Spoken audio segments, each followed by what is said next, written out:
Ça va commencer.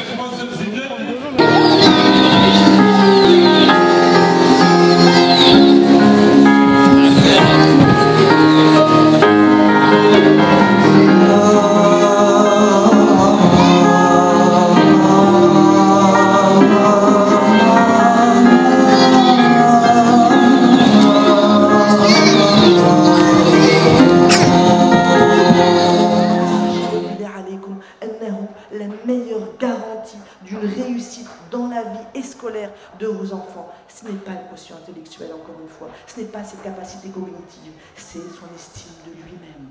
Mais nous sommes responsables de l'estime qu'il va pouvoir développer ou pas, de l'image qu'il va pouvoir avoir de lui-même. Nous en sommes responsables. Pas coupables, parce que point de culpabilité en islam, mais responsables. Billah alaykum, valorisez vos enfants. Dinouna din al-adl, l'équité. C'est pour ça que notre cher prophète sallallahu alayhi wa sallam nous disait Adilu bayna awladakum. Soyez équitables vis-à-vis de vos enfants. Ne comparez pas, jamais de comparaison entre vos enfants. Fondamentalement, j'ai des gens qui viennent me voir, ils ont 50 ans et plus. Ils souffrent amèrement parce qu'ils ont été comparés, dénigrés par l'enfant et le parent préférait le grand frère ou la grande sœur et que sais-je. C'est une souffrance à vie. Billah alaykum, rapprochons-nous de l'essentiel. Tout est dit et tout y est. Simplement prenons le temps de nous poser pour pouvoir comprendre. Dis-nous al-hikma, la sagesse. Prenons le temps, subhanallah, d'aller rentrer dans la sagesse qui réellement caractérise notre noble religion. Dis-nous al-yusr, yassiru wa la tu'assiru.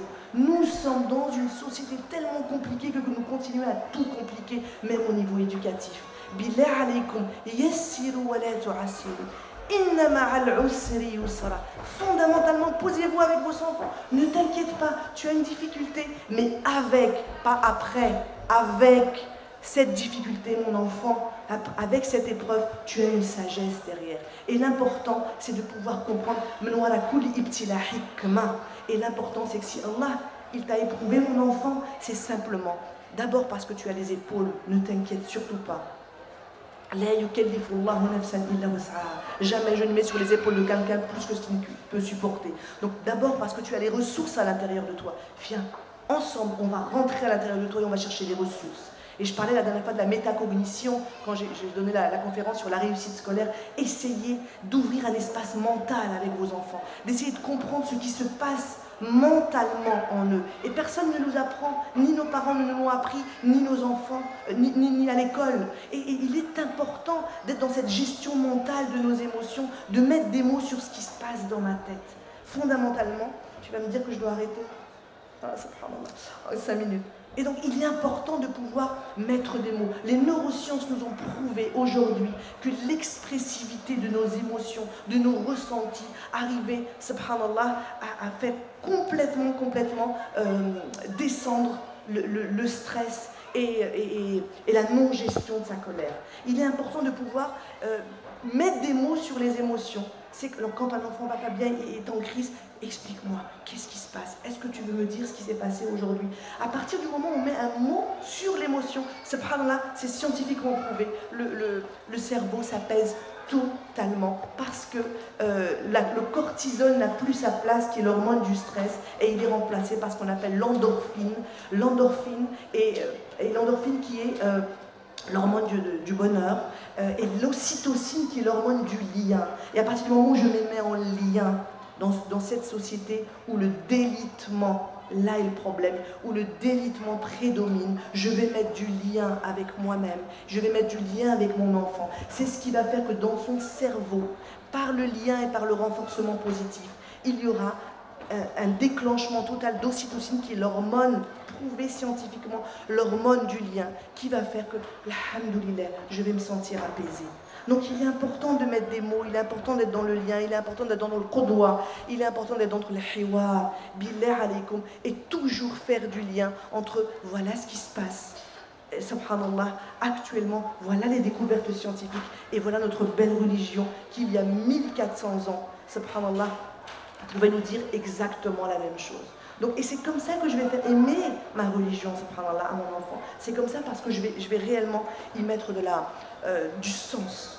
Et nous sommes dans une société dénuée de sens. Il n'y a plus de sens nulle part. Et c'est notre responsabilité à même Allah de mettre du sens là où il n'y en a plus. Mais encore une fois, le début du sens commence par mettre du sens sur ma propre vie à moi. Mettre du sens sur ma relation avec mon enfant. Et c'est comme ça que, Bidna Rahman, je mettrai du sens pour une compréhension authentique de l'islam. Wallahu a'lam wa a'la wa ahkam. Est-ce que je peux répondre peut-être à des questions? Non. Non. Est-ce qu'éventuellement, on est très pris par le temps, je serais resté volontiers avec vous, parler très longtemps, mais alhamdoulilah, qadar Allah. On s'excuse, donc nous vous remercions chaleureusement, Cheikh Nida Jafar, de votre intervention dans la pratique. Donc Nida Jafar, qui je le rappelle, est psychologue, qui sont alignés à Onisouba. Vous pouvez consulter son site Lumière de Psy, Inch'Allah. أسأل الله العظيم أن يوفقنا جميعا إلا ما يحبه ويرضى. أقول قولي هذا واستغفر الله لي ولكم. بارك الله فيكم pour votre attention.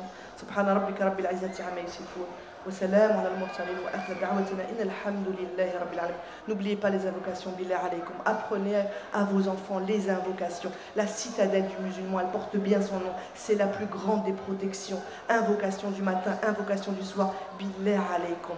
Faites-les grandir dans les invocations et toute la famille ira mieux. Bi'idna Rahman, barakallahu fikum, que Dieu vous aide, Inch'Allah, dans votre parentalité au quotidien. Salam alaikum wa rahmatullahi wa barakatuh.